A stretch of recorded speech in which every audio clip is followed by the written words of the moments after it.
Hello, everyone. Welcome to this webinar, Faith, Business, and Women's Leadership in Uncertain Times. We have a very important conversation with leading women who are shaping the future of global leadership. So welcome. Let's have a deep and honest and very profound conversation during this 1 hour and a half that will be lasting this webinar.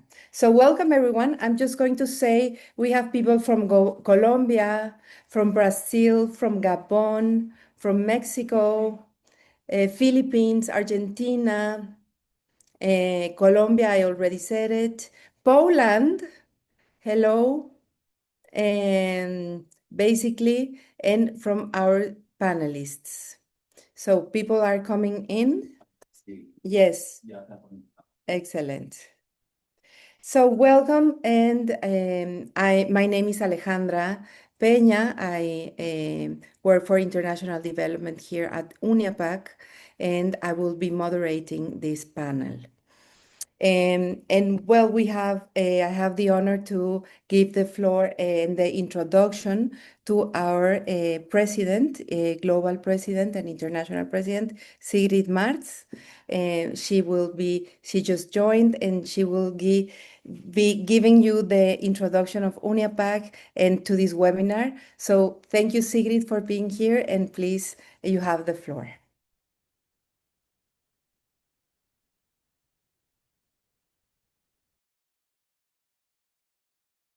Here we go.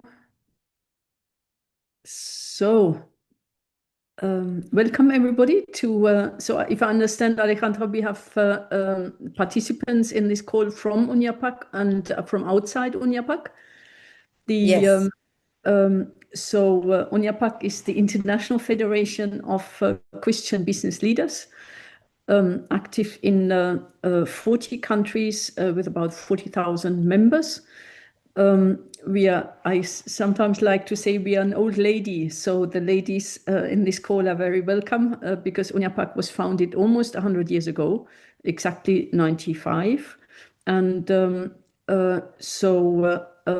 a great sense of responsibility, I would say, for our earth, our businesses, and our families. And this is why I'm especially grateful for this group of women who have organized this webinar. And in a very timely manner also, just having celebrated the Women's Day on Sunday.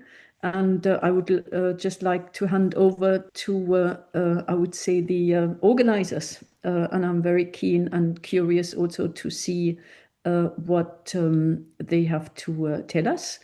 I would say I also welcome the members of our Women Entrepreneur Group, which is a group we founded some 2 years ago now, where UNIAPAC itself recognized that we need to have a special focus on women and on women entrepreneurship, taking responsibilities in our economy and our world. So I thank you, Alessandra, and I hand over to you. Thank you very much, Sigrid. And how about if we start with a prayer that so we can start properly, no? This webinar. And I will give the floor to Lourdes Gomori. Lourdes Gomori is the former president of Confederación USEM. She's a mother of 4 children. She's an entrepreneur as well, and she is going to give the prayer. So please, Lourdes, you have the floor. Thank you, Ale. Good morning to all. So let's begin in the name of the Father, and of the Son, and of the Holy Spirit. Amen. Please take a moment to breathe slowly. Inhale deeply and gently exhale. Do this once more, allowing your mind and heart to become calm. Now, imagine that you are standing before Our Lady of Guadalupe. She looks at you with love and tenderness, like a mother who cares deeply for her child. Blessed Mother, today I come to you just as I am, with my joys, my worries, my hopes, and my struggles. Loving Mother, teach me to trust in God in every moment of my life. When I feel afraid, remind me that I'm not alone. When I feel tired, give me the strength to keep going. Our Lady of Guadalupe, cover me with your holy mantle. Protect my heart, my mind, and every step I take.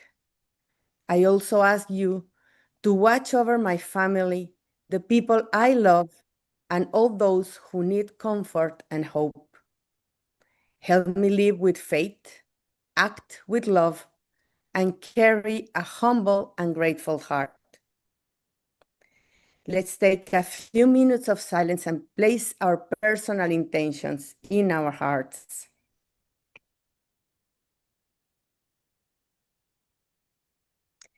Mother, I place everything in your hands. I trust in your intercession and in God's loving plan.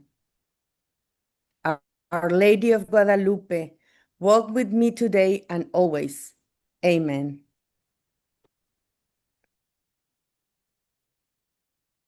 Amen. Thank you so much, Lourdes, for this beautiful prayer. We really appreciate it. So now we are in tune to introduce our panelists. And I have the honor to introduce these three amazing ladies who will be the panelists for today. First, I'm going to introduce Silvia Bula.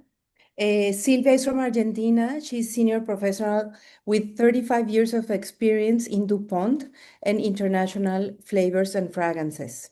Most of her career in human resources area, playing different roles and leadership positions in operations. She was DuPont Argentina president for 5 years. She has been for almost 3 years now the president of ACDE Argentina, which is the Christian Association of Business Executives, and she's member of UNIAPAC. She's a statistician and got an MBA degree. She's married with Jorge for 30 years and has two children and lives in Luján, Argentina. And she is the one in charge of this women's practice group.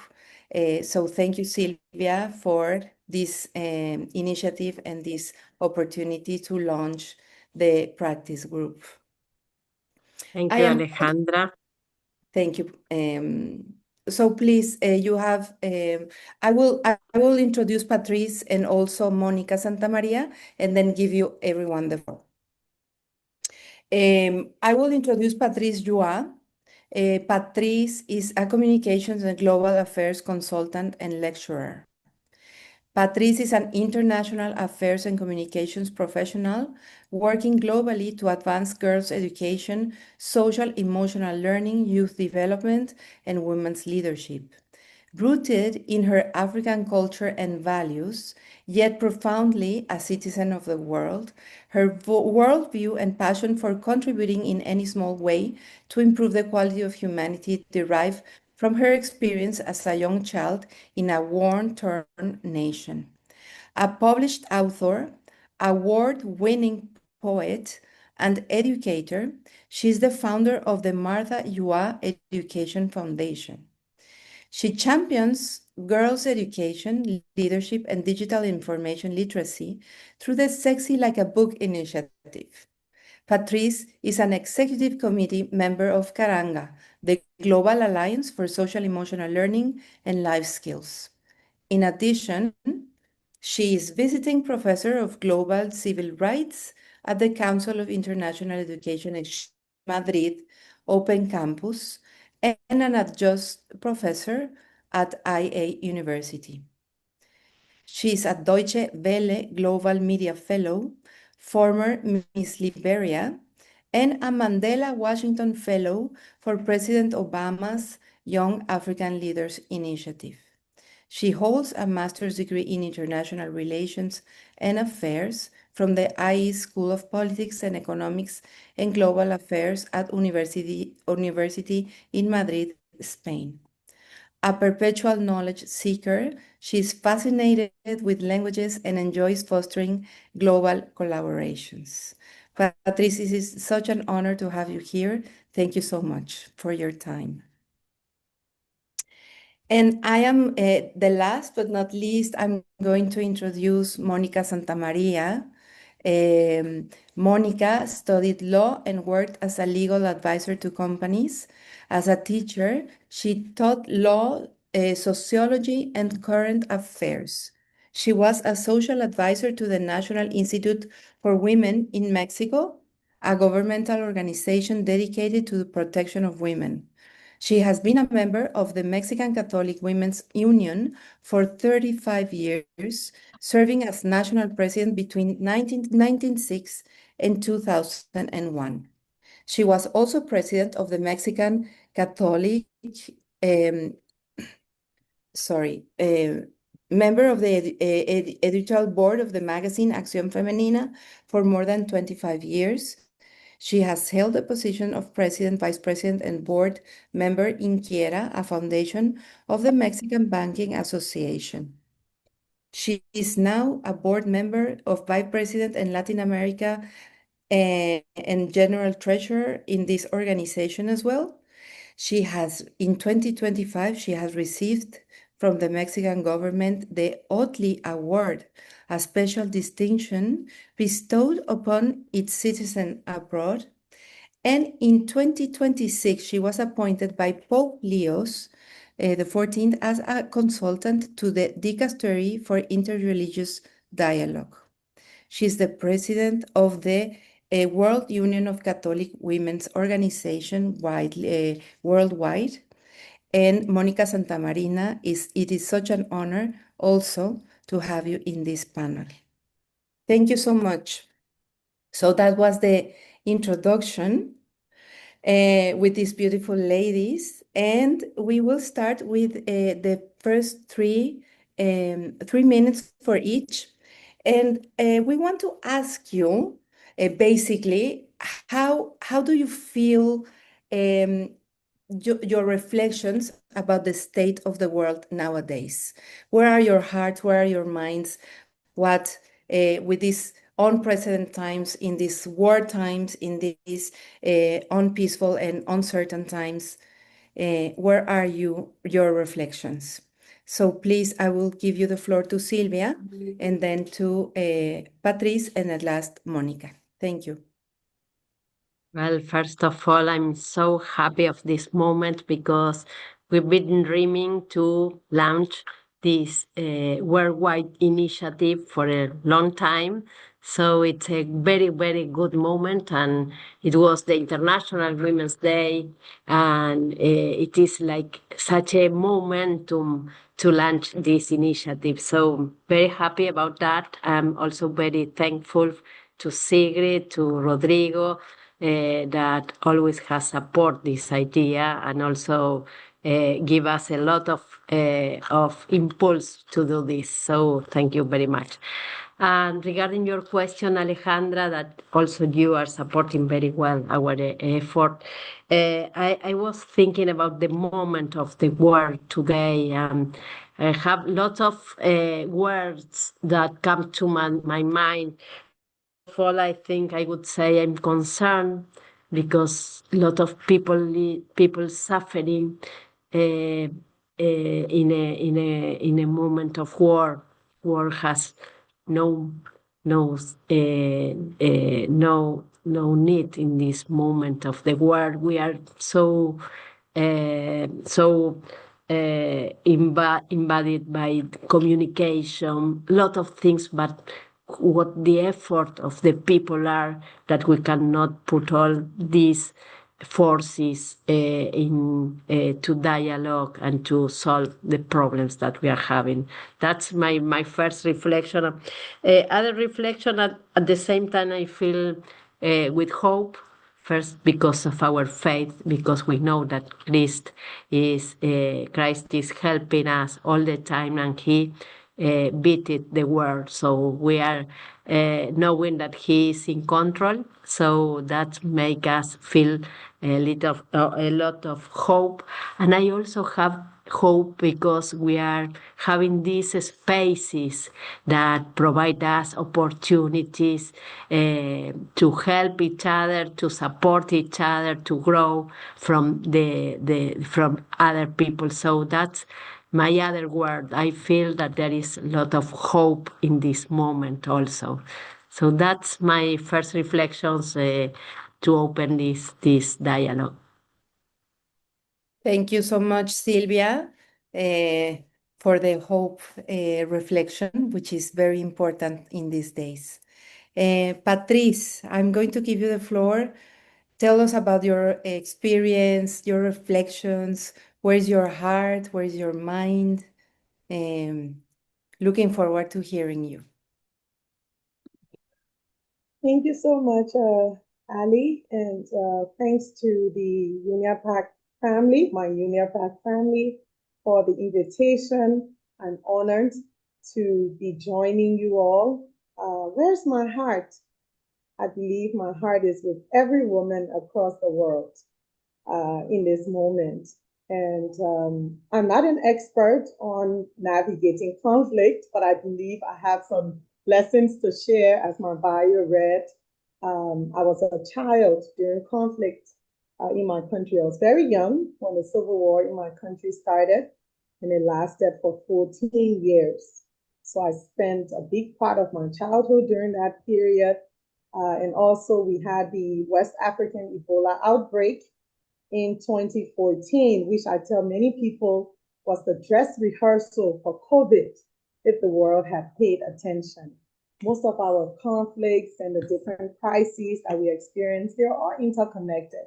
But sometimes we tend to be in our own little bubble in different parts of the world. If something is happening in Africa, maybe 3 little countries, we say, they're just 3 little African nations, or it's just happening in the Middle East. But we are all one big global family, and what impacts someone in Latin America impacts someone in Africa, impacts someone in Europe and the US. And then also with the COVID pandemic, I was able to use some of the tools from my childhood, from the Ebola outbreak, also to navigate that difficult time when I was in Madrid by myself without any family members. And you know how greatly impacted Spain was during that time, and the rest of the world, of course. So I think my heart is in a space where I feel like we all need to focus on our well-being, which will be the center of my conversation today. Drawing on God's promises in Jeremiah 31, verse 12, where He promises us that we will be like well-watered gardens, meaning we tend to our spirit, our mind, body, spirit, and soul, and be able to cultivate a sense of community around ourselves. So that's where my heart is, sharing tools with others, staying connected to the different communities, and offering day-to-day tools that we can use, especially grounded in our faith, to help us navigate this complicated period that we find ourselves in. So happy International Women's Day and Women's Month to all, and I look forward to sharing deeper as we go along. Thank you. Thank you so much, Patrice, for this introduction and for letting us know your experience, no, in your country, and all the tools that you have and you can share to other women, so they can be much more resilient. And thank you. And Monica, please tell us your thoughts. Yeah, okay. Well, first, thank you for the invitation. And for the sake of time, I'm going to read a little bit because I had a lot of thoughts. I recently heard a phrase that led me thinking aloud. It said, "We have stopped dreaming about the future and started fearing it." Sadly, as we gather today, the world is increasingly living in uncertain conflict and suffering, and that worries us a lot. As president of a global network of Catholic women, I listen to our women in Cuba who can barely find a loaf of bread now or some electricity even for their basic needs. I have heard testimonies of countless African women, victims of different kinds of violence and suffering from the effects of climate change. Our sisters in Palestine and Lebanon share with us how they suffered the ravages of war. We have heard migrant women struggling to find a honest and peaceful way of living for them and for their families, as well as women from Asia being exploited in their workplaces. Furthermore, we have witnessed working women all over the world trying desperately to concile journeys of hard labor with the role as mothers, housewives, daughters, and of course, women with their own dreams and aspirations, very often without the help of their husband or simply being a single mothers. When I see all these things, I ask myself, what are we Christian women doing? We might not have all the solutions in our hands, but we can certainly do a lot to improve situations. We are women of faith, and we know it is time to exercise and extend our leadership and be authentic bearers of peace, justice, well being, and hope in this troubled world. We know that peace and justice ultimately are not only words or vague desires, they are concrete missions. They are acts of love that must be carried out every day and everywhere. We are thus called to be women leaders who build bridges and educate for peace in our families, our workplaces, and our communities. Women who care for creation as our common home, who defend life, the dignity of every person, and non discrimination, protecting especially the most vulnerable. And of course, women who manage our businesses acting accordingly with the Christian social thought. But in an interconnected world as ours, if we want to be efficient and increase our impact, we have to unite our efforts. We need to get together and work through networks. And that is partly what this meeting is about today. In UNIAPAC's mission of building, in these difficult times, a fairer and more human society, a global women network of business leaders and future entrepreneurs would certainly enhance the results of your efforts. I am convinced that giving business women their own space to share ideas and experiences, enrich their formations, support each other, and join forces to give voice to other women and advocate for just cases in their favors and for better and more human business endeavors will make them better Christian leaders working alongside men to create a more just world where economy serves mankind, the dignity of the human person, and the common good. Thank you. Sorry about my reading, but I had too many things in my head. Thank you so much, Monica, for these initial remarks and very, very important statements, no? How you work with the global communities, networks. And if you don't mind, we want to go deep in now in the second part of the conversation. And this second part of the conversation, actually, you will have 10 minutes each to tell all the people here and the network that we have. What are your experience in your network? How does your network work? And what are your suggestions, your tools, your different motivations to be in these uncertain times around other women and other men, no? And especially with our faith. Monica, I will give you the floor, 10 minutes, so you can go deep and explain a little bit more further. Thank you. And everyone, if you have questions, please let us know in the chat. So I will be very keen on reading your questions after this part of the panel. So the floor is yours, Monica. Thank you. Can you see my presentation now? Let me see, not yet. Let me share it, but I'm not showing it. Wait a second. Let me escape here. Wait a second. Yeah. Okay, wait a second. Yeah. Let's see. Let me. Okay. There Here we go. I am. Okay. Okay. Okay, that's it. Okay, now you've got it, okay? Yeah. Okay, that's great. Thank you. Okay, so I'm going to go a little bit backwards here. So I'm going to talk to you about global women networks and how they are really a transformative force at the service of human dignity and the common good. But I'm going to talk to you through my experience, so the experience of our organization, because we are not women enterprises, we are Catholic women, and so that's how can I talk to you about, of course. And so we are first, who are we? I want to introduce ourselves. We are the World Union of Catholic Women Organizations. It's a long name, but here's we are. We are called ourselves WUCO, to make it easier. And we are a global network of Catholic women or women from mixed organizations committed to the evangelization and integral development of women. We call ourselves a global network of Catholic women united in mission transforming lives. And our mission is to promote the integral human development and formation of women and their participation in all areas of ecclesial and social life, encouraging them to fully live their Christian vocation and commitment to the world. We were founded a little bit earlier before you in 1910 by a group of very brave women, of course.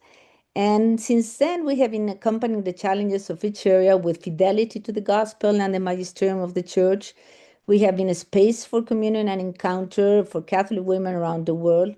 And we have had a deep commitment to dignity and human rights, life and family, interreligious and ecumenical dialogue, formation, cultural diversity, leadership, and active participation of women in church and in society. We represent now more than 8 million women through around 100 organizations in more than 50 countries in the 5 continents. Our working resolutions for this period is to consolidate our World Women's Observatory, to work for religious freedom, to build a future where migrants and refugees, to, of course, work for ecological conversion and rebirth for crisis, to promote family and parenthood, and to work for women's formation and synodality. So now let's go a little bit about these global women networks and their transformative force. Why are these women networks important? First, they are privileged spaces for formation, training, growth, and developing leaders. We've experienced that for many, many years. For example, in WUCO, we organize seminars, workshops, in-person events, of course, related with the themes that are important for us. And this formation facilitates the leadership and full participation of our women. And we complement it with our magazine, websites, newsletters, social media, etc. Here we are in our last assembly at Assisi. Almost 3 years ago, we inaugurated WUCO School for Synodality. We are very, very in synodality, and we have formation webinars, facilitators training, global conversations in the spirit, etc. These are some of the means we use.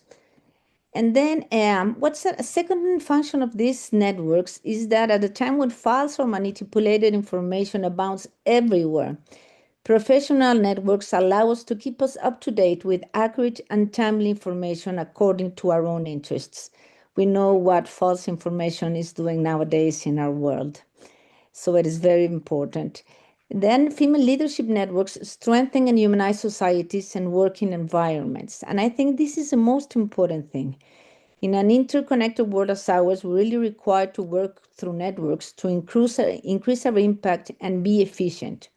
For example, WUCO offers its members a near and effective collaboration with the Holy See through its dicasteries and other organisms. We facilitate a collaboration with our Catholic organizations or Catholic-inspired NGOs, and we organize our own incident campaigns.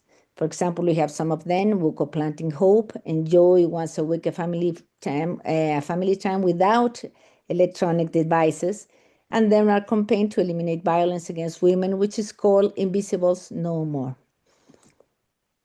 We network at all levels, at international, regional, national, and local levels, for example, with different organizations. We are here with Talita Kun, Caritas International, Laudato Si Movement, FAST, etc. We are firm believers of working together. Then another important thing of this networking is synergy. Exchanges between women of diverse cultures, circumstances, and ages really foster mutual enrichment. We've all experienced that. They allow us to learn from one another and to grow in empathy and understanding, which is very, very important. We have a lot of years practicing that. And then networks, for example, as WUCO and UNIAPAC, can help give voice to the most vulnerable women and address their concerns and needs. For example, at WUCO, we give voice to the most vulnerable women through our World Women's Observatory, testimonies of our women, social networks, etc. I need to make a small pause to talk to you about our World Women's Observatory, which was founded in 2021. And it is one of our WUCO's strategic arms to give visibility to women, especially the most vulnerable, to inspire and generate synergies within the church, NGOs, states, and local governments, and contribute to the international agenda to favor their integral human development, as well as that of their families, communities, and peoples. We have concluded a lot of projects, 5 in Latin America, 3 worldwide, and other ones. The last ones that we have worked on is the African Network to End Violence and Discrimination Against Women, which is expanded now in 22 countries. We formed a WUCO School for Synodality, which is still working a lot, and we work with Migrant Women's Access to Justice in Mexico. What are our ongoing projects now? We still go on with our WUCO School for Synodality. Of course, we have to make that final document alive in the whole world, and we have a lot of testimonials, formation, testimonial videos, conversations in the spirit, etc. We have started our observatory in Asia. We're very happy about it. We are starting a project on violence and discrimination against women in Indonesia.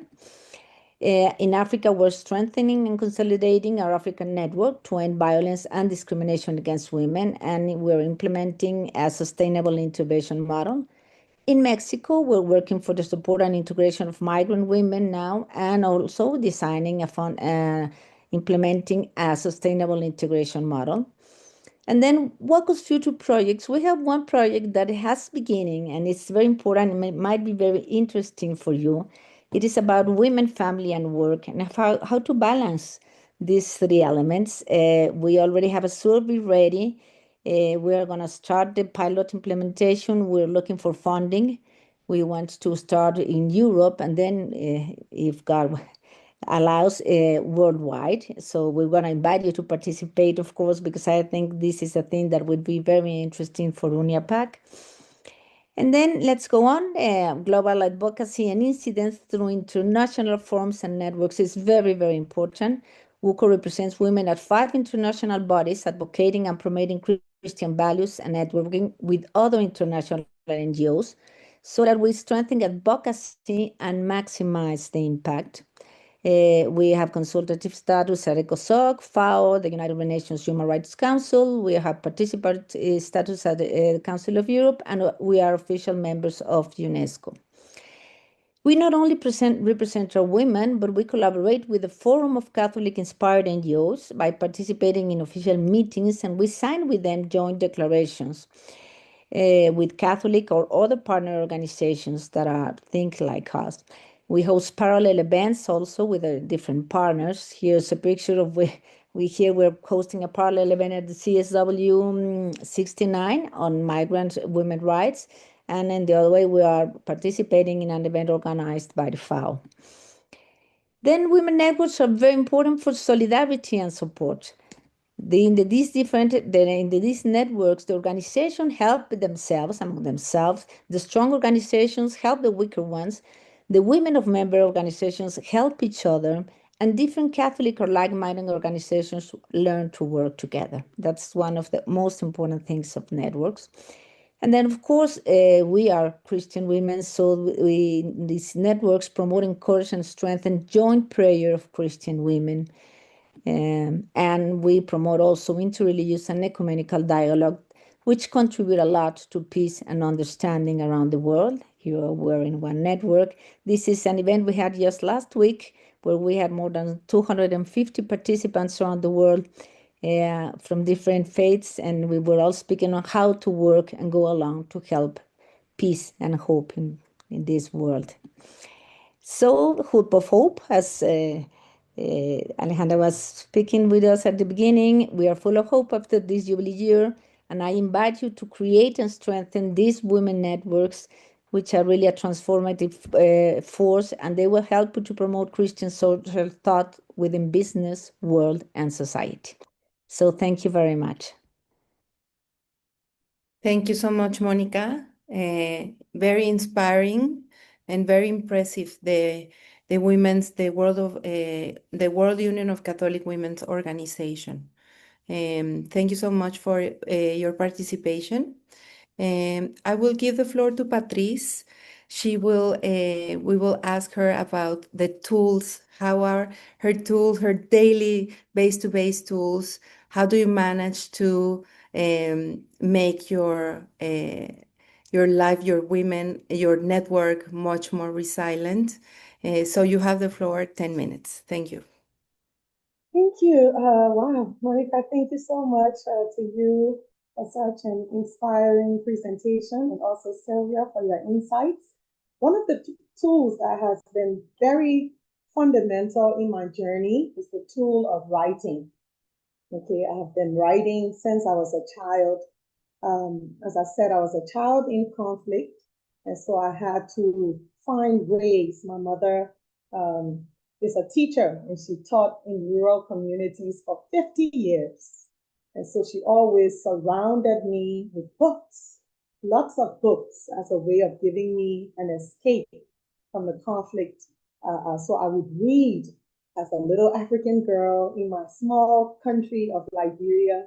I would read about L'Avenue Champs-Élysées. I would read about New York, Manhattan, Central Park.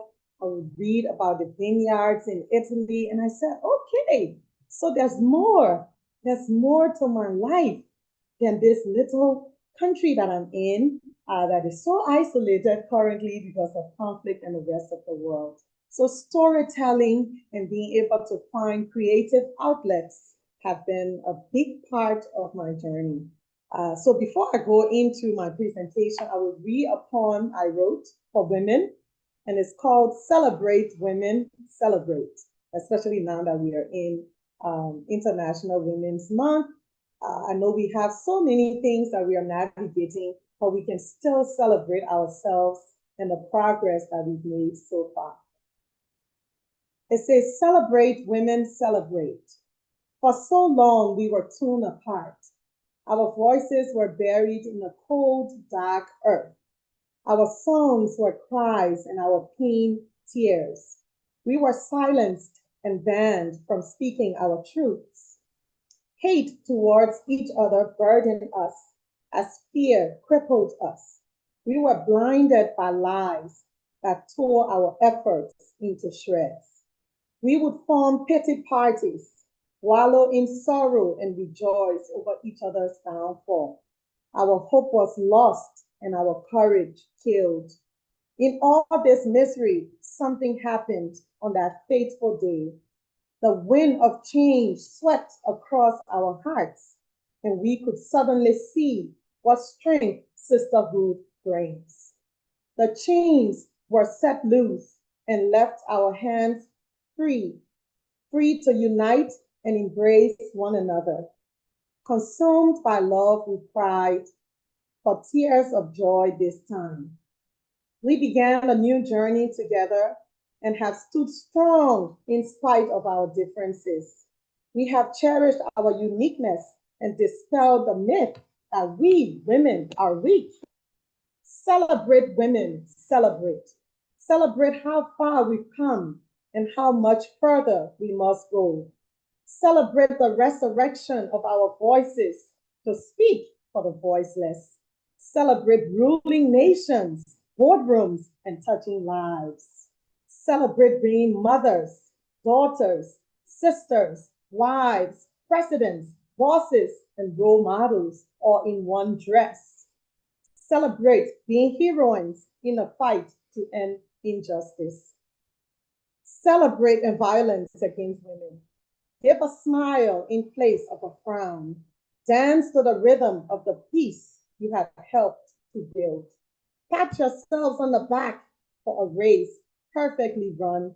Women mark the beginning of the word world. Women make the world.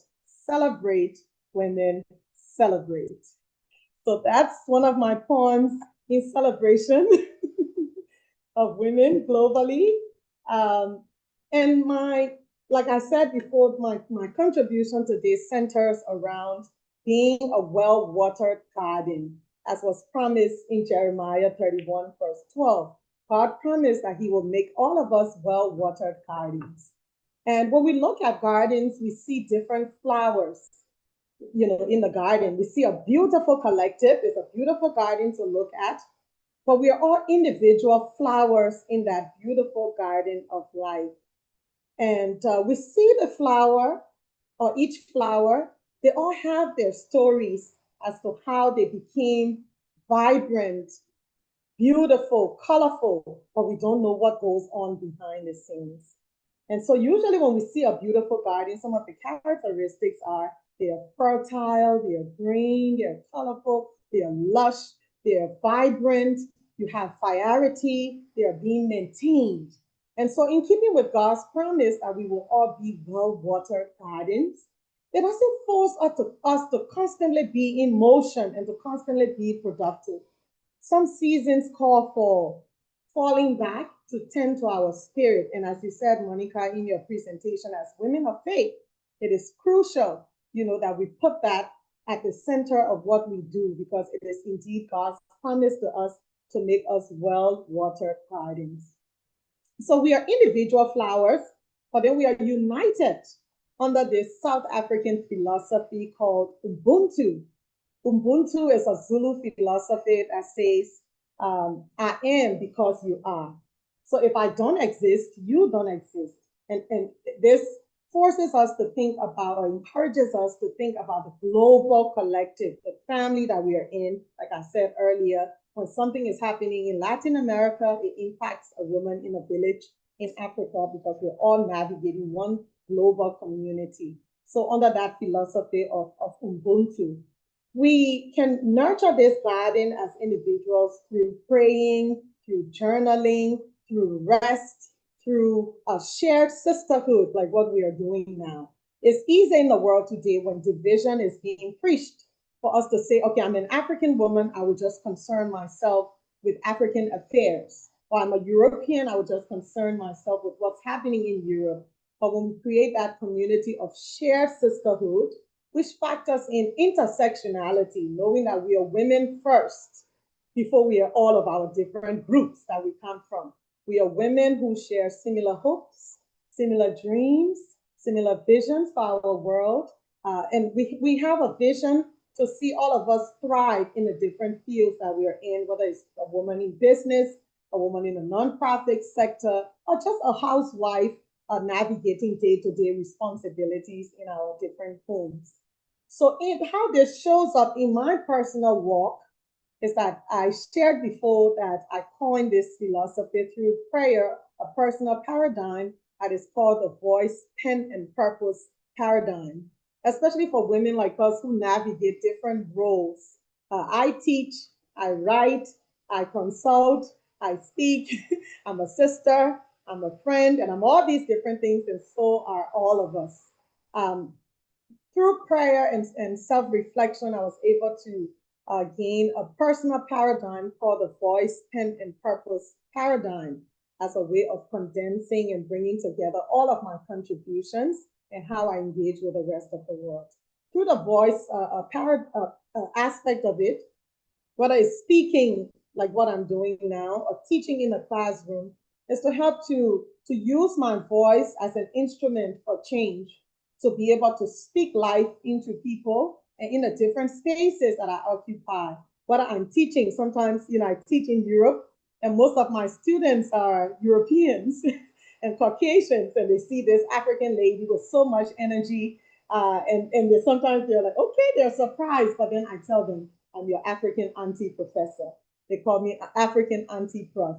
And so I open their minds to a different aspect of the world through that voice, pen, and purpose. So the pen paradigm is to write stories and narratives that touch hearts and impact people, whether you're somebody, a 68-year-old woman in Africa and a 68-year-old European woman, you see yourself somewhere in the stories that I write. And then the purpose, as you walk boldly in obedience to God's call on your life, you're also able to help to unleash the purpose and purposes of others as well. So that's my personal paradigm of how I engage the world. I show up in my voice, pen, and purpose paradigm for myself. How do I engage my students? And you know, in the different spaces where I'm constantly pouring into people and teaching them something or learning from them. The issue of social emotional learning and well-being, being able to sometimes move beyond the cognitive or the theoretical side of things, where we're constantly pushing ideas and learning, but sometimes to be able to incorporate all of those other softer things or things that are considered soft skills, networking, like you said, Monica, mentorship, listening with empathy, intercultural dialogues and exchanges that humanize us and make us know that we are navigating one human condition and that we are there for one another and that we are not moving in isolation. So the social emotional component is I've worked through my course, the Global Civil Rights, which I teach, and we talk about all of the injustices happening around the world, and we look for solutions together. I introduce my students to diverse voices and perspectives, the condition, for example, of Afro-descendants in Latin America, and women, Afro-descendant women in Latin American communities, in Mexico, in Brazil, in Venezuela, and how those communities have brought a lot of change, and they've contributed significantly to those different societies. The condition and push for rights, the rights of women in the Middle East, African women, of course, who are very strong, coming from a country, my country, Liberia, elected Africa's first female president, Madam Ellen Johnson Sirleaf. So we have an example that women can lead, but that we cannot just lead, that we can support each other along our journeys. And it's also important for us to know that leadership has different forms. You know, from the grassroots to the boardroom, there are different paradigms of leadership. And in these uncertain times, we can lean upon those different approaches to thrive in our different workspaces and our communities. Thank you.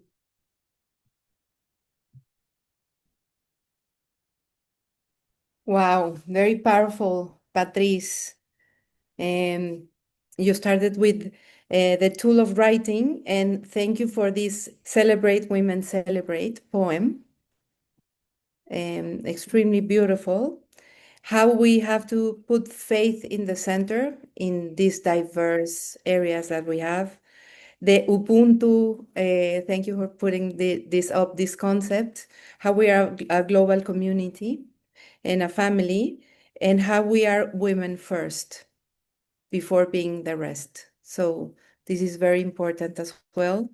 And your contribution of voice, pen, and purpose paradigm to have diverse voices, support each other, and how leadership has different approaches. Thank you so much for this information and these very beautiful comments. And I will give the floor now to Sylvia. Sylvia will have also 10 minutes to talk about the importance of UNIAPAC now, a network, a women's network and practice groups that she is launching now as a leader of this group. So thank you, Sylvia. Thank you, Alejandra, and also thank you to Patrice and Monica for your presentations. Really, really a lot to learn and a lot to receive inspiration from. So thank you so much. Well, I have a presentation to show with you. First of all, I would say that Sigrid had the opportunity to present UNIAPAC.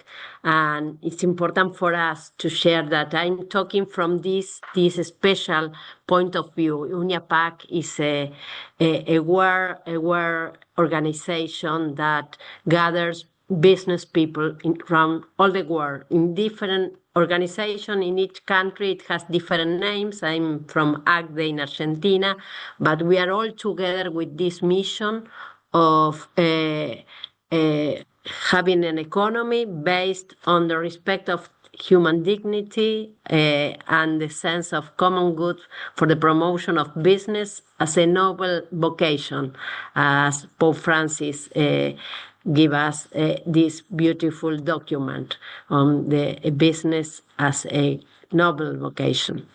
So first of all, we have activities in all the countries, in almost all the countries, and the few countries that are not covered yet, where we are hoping that in the near future we have activities with UNIAPAC too.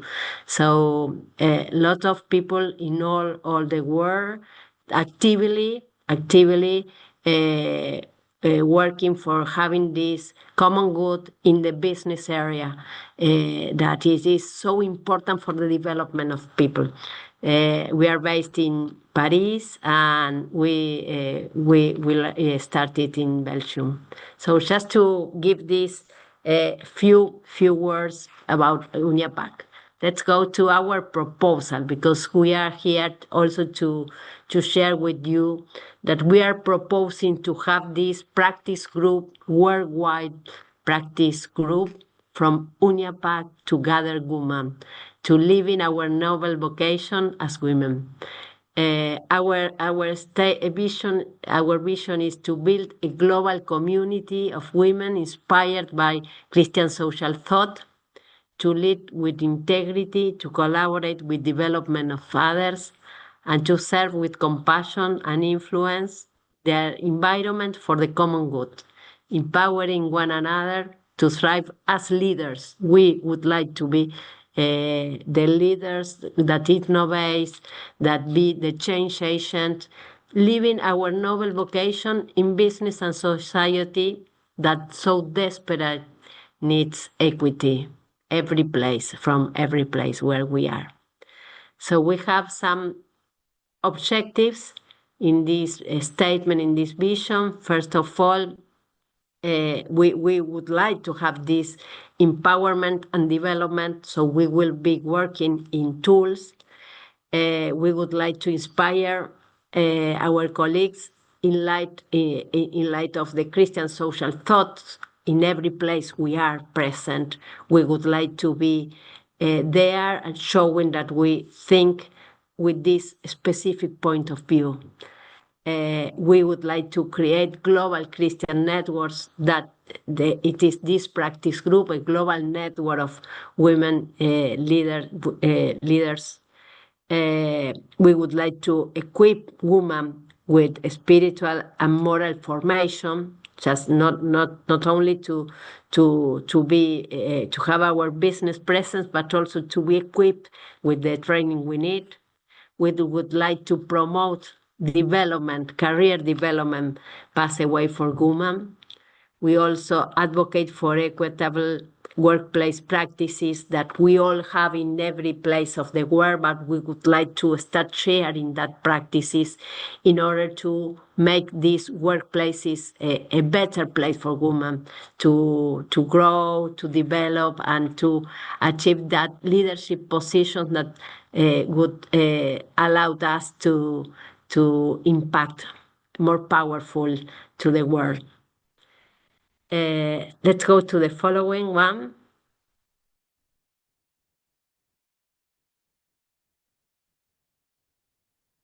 Thank you. Obviously, our work will be guided in this practice group, totally aligned with the Christian social thought around human dignity, solidarity, subsidiarity principle, participation principle, and the common good. And also with our noble vocation as business women leaders.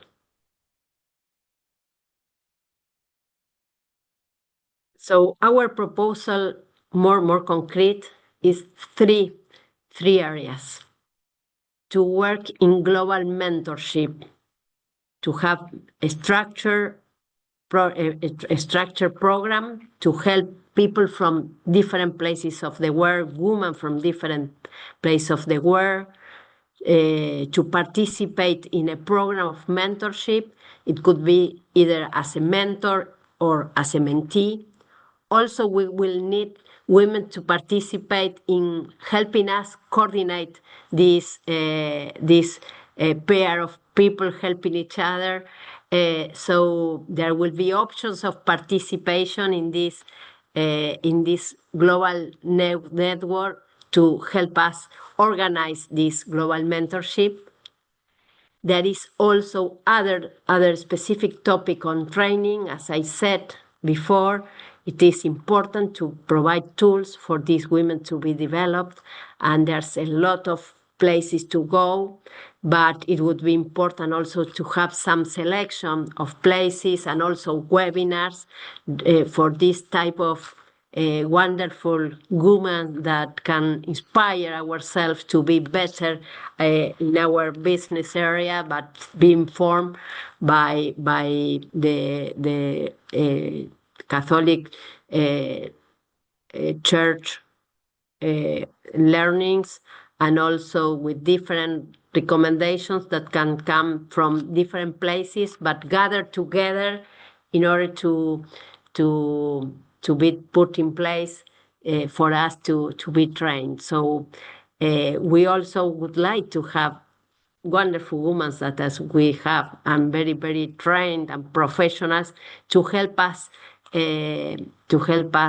like develop this training area in this practice group in order to present to the others to help improve our training in order to achieve this important mission that we have.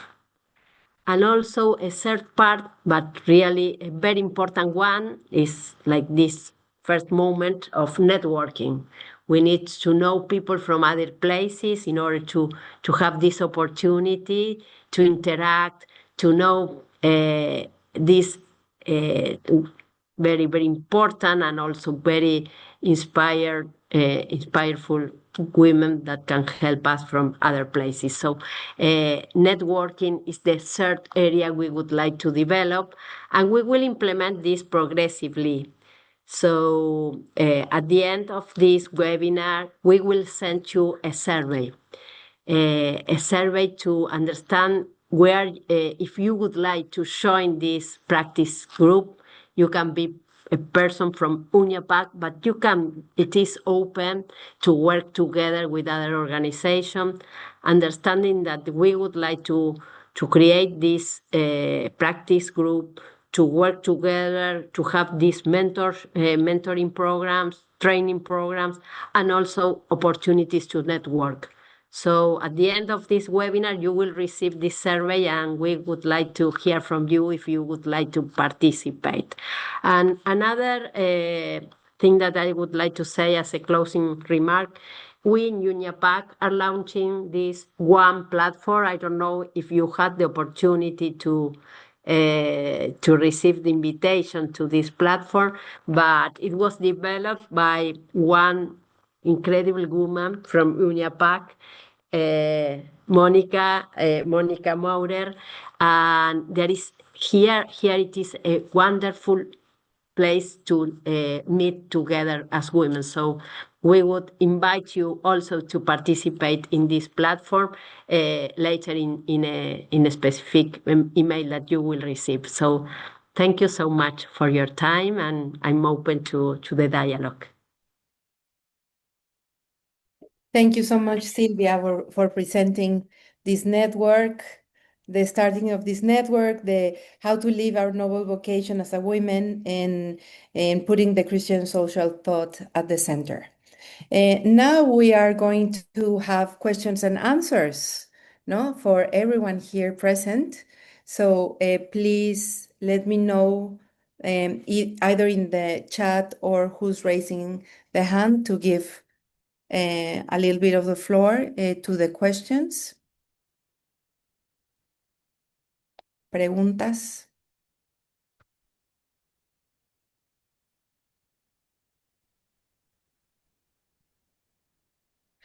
We have one from Leah.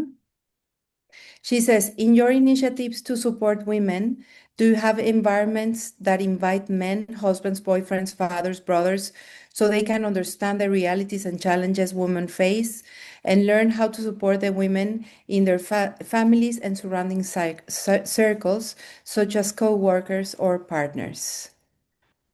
I think this is, Lina, is this for Silvia or for Monica, probably, no? Yes.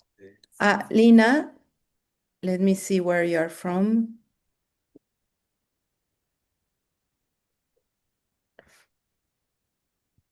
No. Okay. Que lo diga ella. Lina, I'm going to give you the floor. Just go Can you ahead. hear me? Yes, thank you. Oh, no, it's for anyone who wants to answer. I think everyone works for initiatives, so it's for anyone that wants to answer. And where are you from, Lina? I'm from São Paulo, Brazil. Okay, thank you so much. Monica, you go first? Yeah, okay. Yes, of course, we are starting to invite men to these initiatives. We know that we have to work with them. We've always tried to do so. Some things we work only with women, but we're starting to invite them. For example, in Africa, we're starting to invite them to our different projects and the different things we are working around some of the countries. And not only men, we invite, of course, priests that are also men, but men's and family members, because we know that if we work only with women, we will never achieve our goals, no? But we have to go little by little. So in many of the countries that work with us and many of the organizations, they work with men and they invite them to the different events they do. So we encourage that very much. But we also encourage women to show that they can also be leaders, no? So we need to, in certain parts of the world, we need to encourage more women participation because they are a little bit afraid. And in other parts of the world, of course, we encourage always to work with men, hand by hand, in synodality, as we always say, co-responsibly together. And to be complementary, I think it's very important to have this vision as a community. It's not just women and men, and we need to have this complementation. In these initiatives are still open. Lot of things to add to the list of webinars, or so I think it is a very, very good point, and it should be part of how we can complement, how we can start having this opportunity to value the point of view that we all can bring to the table. So very good point. Thank you. And I would like to come in briefly to share something about the intergenerational piece. Aside from working with men, women working with men, I come from a predominantly young continent, but we have a lot of young people. So that concept of shared learning and co-creation across our different groups, whether it's men, women, and young people not being placed on the sidelines and made to feel like they are still emerging. They actually have a lot of ideas and insights to share today. So I think it should be across the board, across the different demographics. Thank you. Thank you, all of you, for your answers. Another question.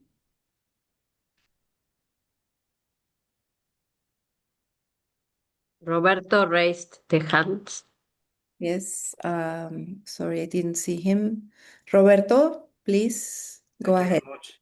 This is Roberto from Mexico. I have a question. What advice is given to men in Latin America on how to support and empower women in this time of change and in a complex moment and in a confusing leaderships in the world?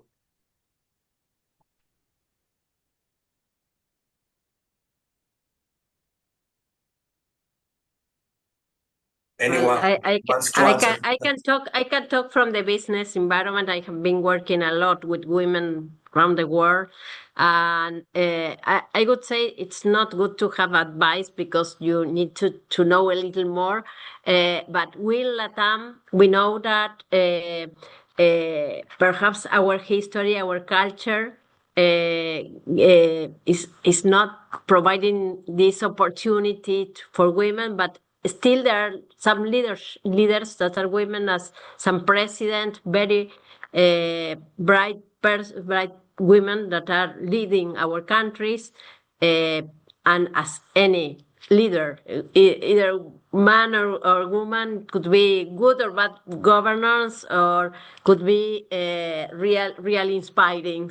It could be both. So if we can work together to understand if there is more opportunities that can be provided to women, because what we found when we studied the boards that are covered by women proportionally, it's still an opportunity. We know there's a lot of women that are having very good marks from the universities, and at the same time we are not finding the same when we are seeing the boardrooms in the companies. I'm watching this from the side of companies, and we say, well, why these bright women are not having the opportunity to take their place in the boards? Well, I think we need to take the time to see if there is somebody that can provide this service, professional service, and is silent still. You need to work a little to make them not to be silent. So I think the advice is to work together to provide more opportunity for that women that are still in somewhere in the organization, perhaps somewhere in the companies, but we need to still to help them succeed. Monica? Thank you, Silvia. Yeah, I think that is a very, very important and interesting question. Yeah, and I'm gonna, of course, I agree with everything Silvia said. And just to add some things, we have to start working with families, with mothers, and a mother and a grandmother, and many of these problems start with families. We cannot deny that there's still a lot of, for example, in the church, a lot of clericalism in the church, and a lot of, they are not giving women the same opportunities as men. And we don't want to compete with men. We want to walk hand in hand, hand by hand with them in the different parts of the church, of the world, society, enterprises. And then we've been studying that issue a lot. And there's also that women lack formation. We still need to give women more opportunities of having formation, more opportunities of exercising their leadership. That's why these initiatives are so important, because I've been knowing women for many years, and it's it's great to see how they grow and how they are empowered. And that's another thing. Another thing very important is, as Silvia said, we need to talk with the leaders of the enterprises, and because women, we as women, we are not very used to ask for more opportunities, and when we are going to work, I don't know why. Men ask for access, more money, better places, better working conditions, and women do not. They feel bad. And the last thing I would like to say is that we need to work on also helping women that have children. And because we want family to go ahead, and the enterprises are interested in families to go ahead. So they need to start establishing the rules and how many ways we can do to help the women that work, and to also have men helping them, no? For example, UCID is one of your organizations. She's with us also in Italy. She's with us in WUC also, the same as ASE in Spain. And I know they work a lot on these things, no? So we have a long way to go, but so many, this is we could go on talking ages about this. Thanks. Thank you, Roberto. Thank you, Mónica. Another question? Yes, I'm Cornelia from Bogota, Colombia, and I would like to know what is the inner spiritual or personal practices in order for to engage the world. Because I have seen in Jesus talk that he's not from this world, but he's in this world, but not from this world. So it's like engaging action from a contemplative mind. So what are the practices you teach?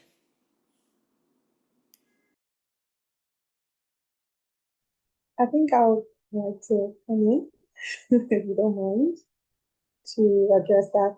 Thank you, Cornelia, for such an introspective and powerful question. Like I said, my personal practice for engaging the world, in my presentation, I mentioned a personal paradigm that I was inspired to create, through the help of the Holy Spirit, of course, through a time of prayer, my voice, pen, and purpose paradigm. It starts with self-leadership first, being able to have all of our things under control. Sometimes we don't have it under control. Sometimes you'll be leading. There's a lady who shared a book with me called Dear Leader, and it talks about the concept of leading while you're bleeding. There will be times when the world is just chaotic and a lot of things are not in control in your personal life or around you. You will have to still be leading while you're bleeding. So it's to find that paradigm to govern yourself first, to center yourself, which I mentioned earlier about my voice, pen, and purpose, finding something similar that helps you stay grounded and centered. And then drawing from examples of women in the Bible. We have a lot of women who, during times of crises, were able to navigate those different crises because of their spiritual practices. Queen Esther, for instance, was able to lean heavily on preparation, courage, and wise timing. You had Hannah, who was honest about her pain, and she was very vulnerable in sharing where she was at the time with her pain of trying to have a child. And Mother Mary, of course, who was very reflective and contemplative when she received the good news of birthing our Savior. Instead of running to share it in panic with the rest of the world, she paused and she reflected on that big responsibility that had been placed on her shoulders before sharing that with the rest of the world. We also have Mary of Bethany, who chose just to rest at Jesus's feet. Sometimes some years are very heavy and they cause for you to just pause and reflect and just stay at the master's feet. I'm having a similar year. This year is one of those years where when people ask me, where are you? Because I travel so much, I say at my Savior's feet. That's where I am this year. In prayer, trying to navigate personal hurdles, professional hurdles, transitions, and the uncertainty around the world. And then, of course, the Proverbs 31 woman who juggled so many responsibilities, but she was so diligent in handling all of the different responsibilities and roles that she played. So I feel like it starts with self, and the Bible is the biggest manual for all of us.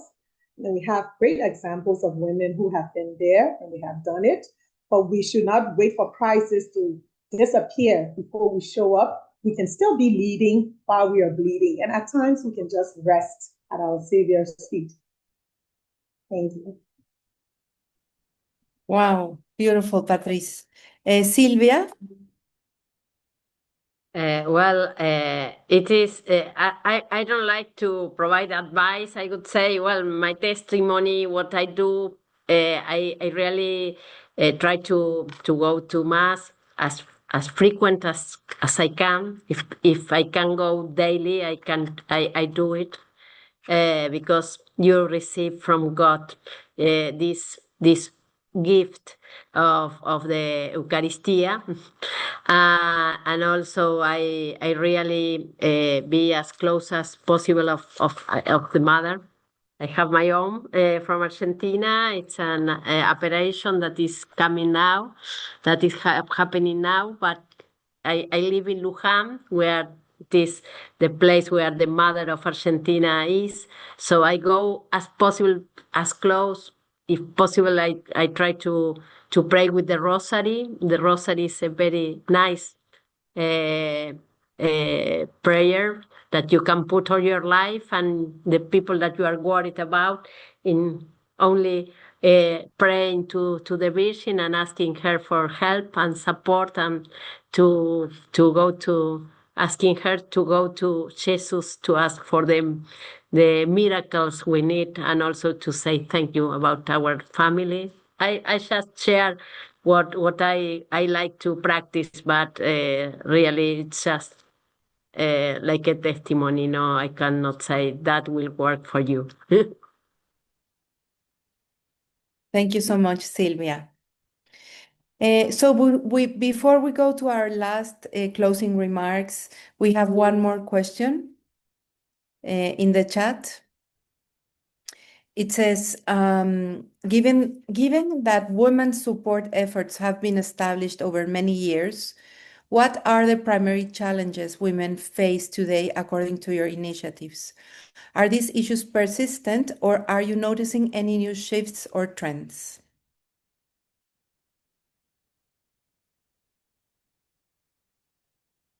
Monica, you want to answer? You are in mute, Monica. After COVID, we had a serious setback in many issues. I wish I could say that we have many things going better, but there are some challenges that are very strong still for women throughout the world. One of them is violence, domestic violence in the places they go. There are certain countries like mine where there are certain places that are really violent. But domestic violence is a silenced violence that has grown, sadly, and we have to work with that. That's why it is so important to work with women. But on the other hand, we can see that women are becoming, we are looking at women presidents, women diplomatics, women are so we have a lot of examples of women that are in important places and have been really exercising their leadership. I think that's the positive work, the positive thing that we have many examples, and we know we can get there. But we still have a lot of challenges. I would say violence is one of the greatest ones. And maybe the second one is that we have to be able to work in co-responsibility, collaboration, and complementation with men. And we haven't learned, not the men nor the women. Sometimes we polarize our options. We see a lot of societies that are becoming polarized, and a lot of places, and so we don't want to do that. We know we were made, all of us, at the image of God, and we are made to work together and collaborate ourselves. So every time I'm here, I'm very glad, because I see a lot of men here, and they are interested in these issues, and that's the way that we have to go about it, to work together and not against each other. It's just what I... Thank you so much, Monica. We have some comments in the chat, no? The importance of balance, diligence, and self-respect, and the importance of building supportive relationships, and rest and spiritual nourishment, which is also a key factor. I will give the floor. We don't have more time, unfortunately, for questions and answers. However, I will give 2 minutes to each one of the panelists to give a closing remarks, or any other key elements that you want to address. We will start with Patrice. Thank you, Ali, and thank you to all of our panelists. It's been such an enriching experience, and I have learned so much, and I'm so inspired. Before I leave, I would just like to thank all of you for participating and to our UNIAPAC family for putting this together. These are some tools I would like to share. First, my book, Under Ducal Skies, where I read the poem Celebrate Women Celebrate. It is on Amazon and it has a lot of poems around navigating crisis and conflict. I wrote most of this book when I was a child during the Civil War, coming from that experience. And as a young woman today, it has a lot of reflections on women and how to find our way. We developed this journal, this well-being journal last year that you can use. It has a lot of Bible verses and quotes that you can use it's called self-treasure. Like I said, going back inward, all of the treasures are within us, but sometimes we tend to look externally for some of those treasures. So this is the self-treasure well-being journal. Another tool is I carry pieces of my community with me. So this is from the Philippines, from Bohol. The Philippines Tasia from Bohol. I carry this with me. It's here at home and I look at it. You have a little cute baby on the back there. And I'm always having this little baby and her mom with me. And I have these books, these little tiny books that you have no excuse not to read. They're always in my pocket or my little handbag or purse, and I carry them with me. One is called Sunshine to Brighten Your Days. Another one is called Follow Your Dreams. Okay, so these are some of the tools and resources that I have. And I would say continue to use all of what we've shared today. And we always have hope. We are never alone, and we can continue to nourish ourselves and be those well-watered gardens that God has spoken of and promised us in His Word. Thank you so much for having me. Beautiful, Patrice. Thank you for showing us your tools and your book. Monica, your last remarks? Okay. So first, I want to thank everybody for what we've shown us. And Patrice, you're leading while bleeding. I'm going to keep it. I won't forget it because we need to take care of ourselves. Of course, we all know what is to be leading while bleeding. But we have to take more care of ourselves. And I think we sometimes forget that on the way. So we have to water the flowers. I think I'm very hopeful because all the things I've seen here, this global mentorship, the training and the networking is just, I think you're on the right track.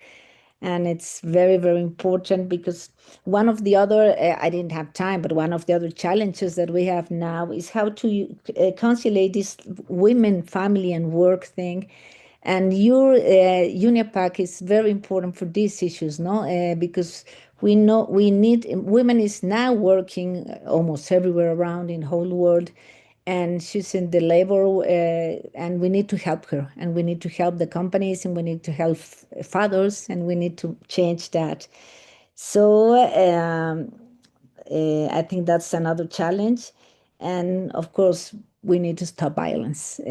That shouldn't be existing anymore in the homes, among the countries. We need to be peacemakers. And let's not forget that if we are deeply rooted in our faith, as Sylvia said, I mean, everyone has their own ways. I'm also try to go to Mass as often as I can and just leave everything in God's hands. But, and if we start praying with each other, and joint prayer is very strong. We have some chats and we have networks of praying.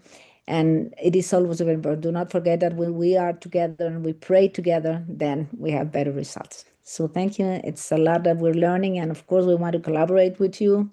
And whatever we need, we can work together. Thank you. Thank you so much, Monica, for your work and for your organization and the importance of this worldwide network. And Sylvia, your last remarks, please. Yes, well, for me, it was a fantastic hour and a half we spent together. I would like to say thank you to Monica and Anna from WOCO, and also to Patrice because they were you, Monica, and also Anna, that was with us in all the meetings before, very inspiring. And also for us, it was like a call to action too, because you are very, very great examples of women that leads your organization in a way that make a contribution to society. So it's very important for us to have have had this opportunity to know you. Well, to Paris, we have been together in the UNIAPAC Congress in Philippines 1 year and a half before, and it was great opportunity always to hear from you and to inspire, to receive your inspiration. Really, I thank God for having this opportunity. I think that it was through Rodrigo that we met before, and it's really very nice to share this with all the world. So, and thank you to Alejandra also for organizing this meeting, and to Sigrid for the opportunity, and to the great women that have been working in this initiative for a long time. And I hope that we can meet together in this initiative in the near future. So thank you so much for participating in this webinar. I'm very, very happy to have this opportunity to start with this really very high bar for, for the following events. So thank you so much. Thank you, Silvia, and calling a call to action to everyone here in this webinar. We will send directly to your email a survey. So in case you want to participate and to join this women's group, you can be able to do so.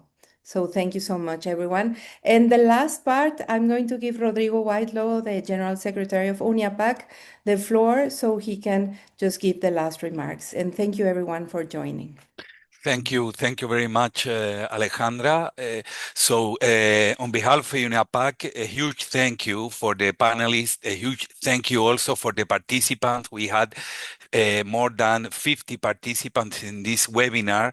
It was a long work, more than 2 years to create and to compose this group with Patrice, with Silvia, now with Monica. I also want to recall that both organizations, WUCO and UNIAPAC, as a part of the Forum of Catholic NGOs related with the Vatican. With the Holy See.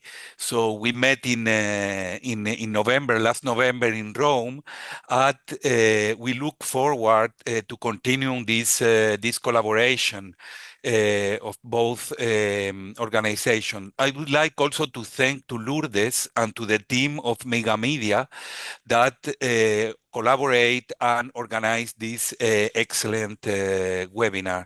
So I think it was an excellent reflection, an excellent discussion, plenty of insightful concepts, the notion of hope as a source of growth, solidarity, peace and justice as a mission. I think also the exercise of synodality is very important, and the importance of collective action and Ubuntu. So all it's a lot of thought to reflect and to continue our work. Thank you to all of you, and please answer the survey, and also use the platform, the UNIAPAC platform, and it's an instrumental tool for this practice group and for all our exchanges. Thank you very much. Thank you, everyone. Yeah. Thank you. Thank you.